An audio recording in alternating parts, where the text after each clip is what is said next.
Olá, seja muito bem-vinda, seja muito bem-vindo você que vai orar comigo a palavra hoje. Hoje nós vamos ler o capítulo 16 do livro de Provérbios, do verso 1 ao verso 17.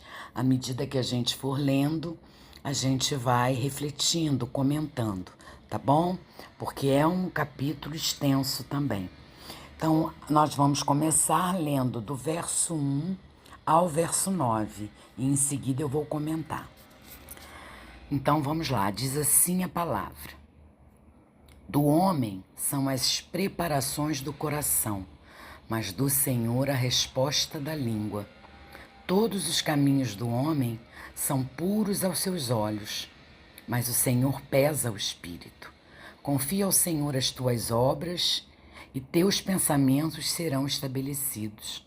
O Senhor fez todas as coisas para atender aos seus próprios desígnios, até o ímpio para o dia do mal. A abominação é ao Senhor todo o altivo de coração. Não ficará impune, mesmo de mãos postas. Pela misericórdia e verdade a iniquidade é perdoada, e pelo temor do Senhor os homens se desviam do pecado. Sendo os caminhos do homem agradáveis ao Senhor, até seus inimigos faz que tenham paz com ele. Melhor é o pouco com justiça do que a abundância de bens com injustiça. O coração do homem planeja o seu caminho, mas o Senhor lhe dirige os passos. Amém, né? Glória a Deus por esses provérbios do verso 1 ao verso 9. Aqui está falando da soberania do Senhor. E a gente aprende que o Senhor é quem está no comando. Todos esses versículos, exceto o versículo 8, propõe a questão da relação entre a decisão do homem e o controle de Deus sobre os eventos e situações. O homem, ele pode fazer planos, agir da forma que deseja, mas em certo sentido a questão é decidida por Deus. O homem pode propor a sua vontade para Deus, mas é o Pai que decide o que realizará ou não. A soberania de Deus serve para renovar a confiança e encorajar-nos a consagrar tudo que fazemos e tudo que iremos fazer para o Senhor, ao Senhor. Então, o controle, tudo é o Senhor que decide. A gente pensa e acha que a gente pode decidir algo, mas mesmo que a gente decida, o que vai prevalecer é a vontade do Senhor. É Ele que está no comando. Amém?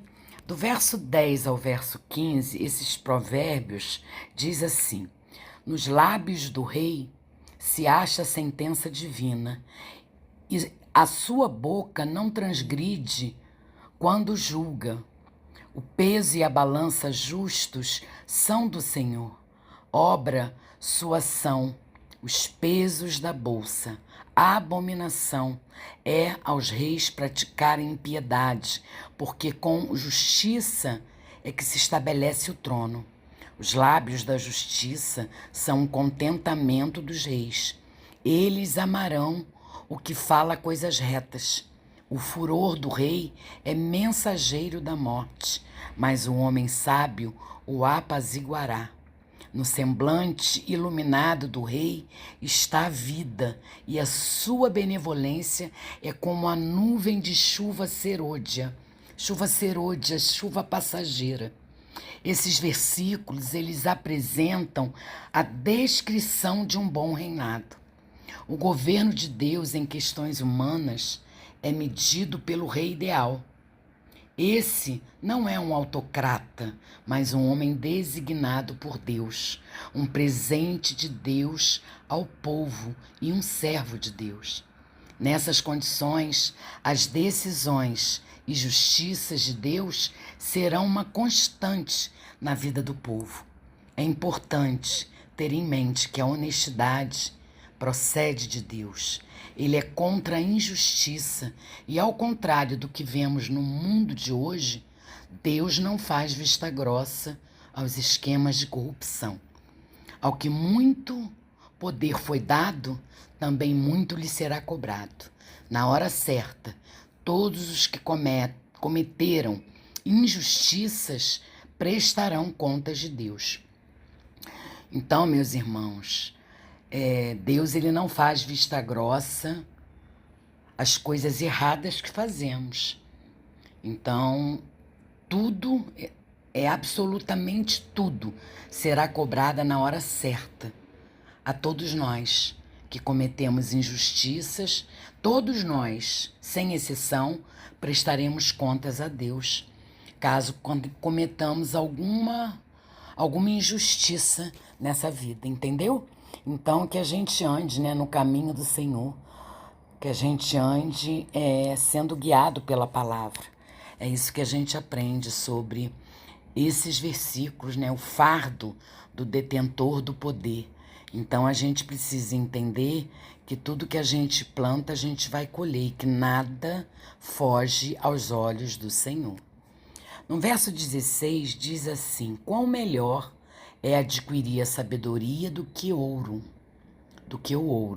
e quão mais excelente adquirir a prudência do que a prata. No mundo existem muitas coisas melhores do que a riqueza, como a paz interior, o bom nome e um casamento feliz. É possível que uma pessoa rica seja tola ou esteja totalmente desprovida de sabedoria. A sabedoria não é uma coisa inata, precisa ser procurada e adquirida. Irmãos, eu entendo que o ouro e a prata, o dinheiro, os bens materiais não estão ligados à sabedoria. A sabedoria que vem do alto é a mais importante, a sabedoria que vem de Deus, para que a gente possa viver uma vida plena na presença do Senhor. É preciso que a gente procure adquirir essa sabedoria. Não adianta, irmãos, a gente ter uma vida cheia de riqueza e não ter paz interior. Então, busquemos a sabedoria de Deus. Ele é a própria sabedoria.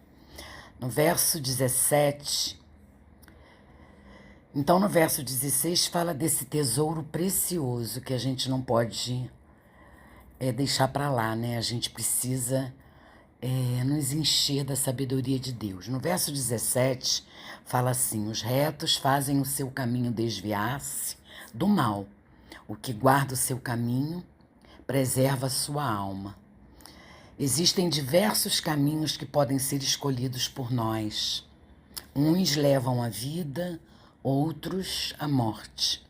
O caminho dos íntegros consiste em discernir o mal e desviar-se dele. Esse é o caminho da renúncia. É isso que a gente aprende nesse provérbio. Preserve a sua alma, andar em retidão, andar conforme os ensinamentos de Deus, andar na contramão do mundo, abrir mão da sua própria vida para carregar a sua cruz e seguir a Jesus. Isso não significa, irmãos, quando nós ouvimos isso, ou quando eu falo isso, abrir mão da minha vida e seguir a Jesus, não é deixar de fazer as coisas, a gente continua fazendo as nossas coisas, mas a gente tem consciência do que nos leva ao pecado. Então a gente evita cometê-los, entende? Existem esses dois caminhos. A gente pode ter um livre-arbítrio. Deus nos deu o livre-arbítrio. E a gente pode escolher andar no caminho do bem ou andar no caminho do mal. Andar no caminho do bem é entender que, mesmo andando, estando nesse mundo, a gente anda na contramão dele. Então a gente tem consciência do que é certo e do que é errado. É o discernimento. Amém? Esse versículo, esse provérbio, está nos falando sobre preservar a nossa alma. Amém, irmãos? Glória a Deus, então, por essa leitura de hoje. Amanhã a gente continua lendo do verso 18 ao verso 33. Amém? Vamos orar agradecendo a leitura e o comentário, a reflexão de cada provérbio, de cada versículo. Amém? Pai querido e Pai amado, graças te dou, Senhor, por mais um dia em que tenho o privilégio de poder meditar na Tua palavra, refletir em cada provérbio, em cada versículo. Obrigada, Senhor, porque aprender da Tua sabedoria é um bálsamo na minha vida. Cada vez mais eu aprendo sobre como devo proceder, como devo agir, o que é certo e o que é errado. Senhor, que eu tenha essa consciência, que toda vez que eu fizer algo de errado, que eu lembre desses provérbios. Me ajuda, Senhor, porque somos falhos, somos pecadores e muitas das vezes os nossos desejos e os nossos impulsos nos fazem errar.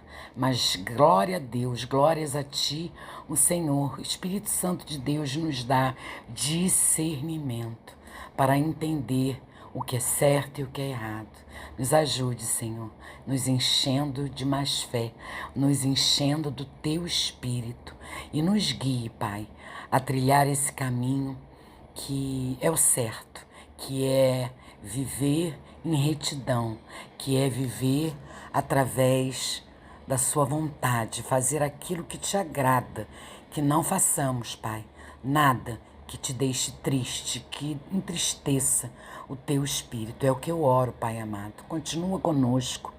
Continua, Senhor, conosco o restante desse dia, ministrando em nossas vidas. Fale conosco.